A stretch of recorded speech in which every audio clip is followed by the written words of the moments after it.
Go. Good morning, Sophie. I'm the princess. I'm being a good girl today. Okay, if you own a dog or think about owning a dog at home, this is some, oh man, this is gonna change your world. I wanna introduce you to Rob Cooey. He's the owner of San Diego Pet Training. He's here to break down obedience issues. Rob, you came into my house.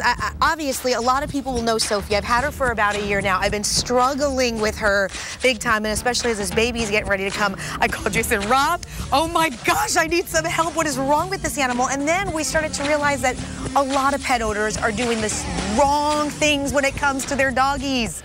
You know, it's very counterintuitive, and there's a lot of habits. When I go into a home for the first time, I look for habits, and some of the habits are not so good, and we just don't realize it. And one of those habits is, and what I talk to people about, is always love your dog, interact with your dog, and treat your dog like they are, just like a dog. Like a dog. That was the biggest thing that I learned, that we got to remember that they come from, like, the wolf pack. Yes, so dogs have been evolved from wolves, so they have that pack mentality.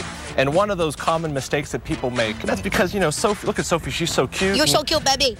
You know, we love to have her everywhere we are, and a lot of times we'll take them up on the bed and on the couch. But you gotta look at it the perspective of the dog, especially coming from a pack mentality. If they're always elevated with you, they're kicking back on the couch and they're having popcorn with you.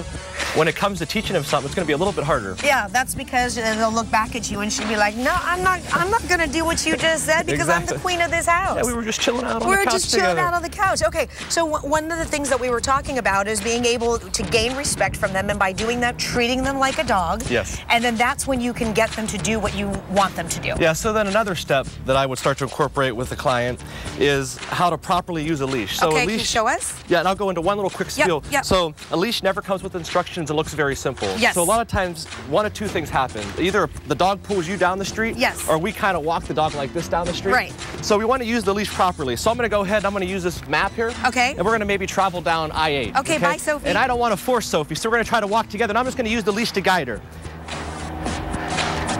And then she's going to eat the leash a little bit, but I'm not going to draw attention to it. Maybe we'll come down to Viejas over here, and I'm going to work on a sit. So I'm going to ask, Sophie, sit. And if she doesn't sit, another common mistake is we like to repeat ourselves. So it's okay she didn't sit. Yeah, I'm just not going to repeat myself. So I'm going to help her go into that sit. Oh, she wants to play, but I'm going to not acknowledge that. Once she goes into the sit, I'm going to acknowledge her, and I'm going to ask her to stay. I'm going to disregard the chewing, and I'm going to reward the actual good behavior. Now, if she gets up, I'm just going to put her back in that sit and remind her to stay. So out of all the things that I work dogs, the one thing that they always remind me of is being patient, okay? Then if we're at Viejas, maybe we could play a slot machine, say we're done, we could travel back down the 8. Come on, Hey, Sophie. this map is pretty cool. Maybe I could use this for my training with clients. Isn't it great? You can go up to 15. So if she kind of drews off, I just use the leash to guide her. I don't want to like walk her like this and force her. How many people walk their dogs like this, or they're dragging them, or the dog's pulling them the other way? Yeah, a lot of people. Yep. Okay, any other tips you can show us? Well, just for like obedience-wise, let me bring her over here. So, good. I'm going to ask her. So she's all excited. I don't want to draw attention to it, so I'm going to relax for a second. So you ignore it? Yep, I just ignore it. And I'm patient with it. Now, we only have like a few-minute segment. But I would be now when she stops, I can ask her, Sophie, sit.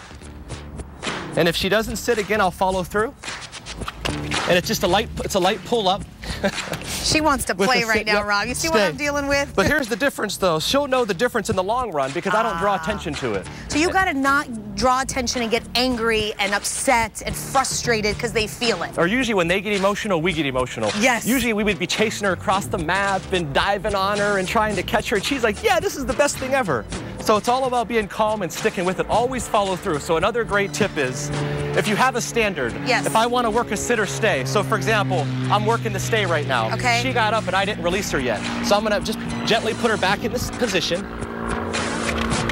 What is she doing? And she does get excited, and that's okay. What is she doing? Now I'm going to ask her to stay.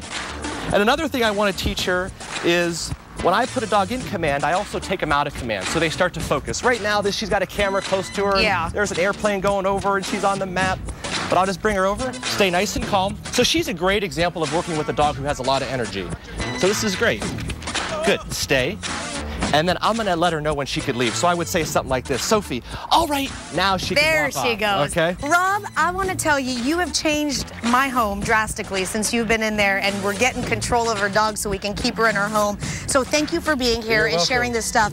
Rob has a lot of other information, so if you want to get in touch with him or San Diego Pet Training, you can go to our website, fox5sandiego.com, click the seat on tab. Yeah. Look at this. You saved her from getting chucked off the balcony because I was really going to throw her off. No, I wasn't. Yeah, she's a great dog. You're a good dog. You see it? Who am I going to say to?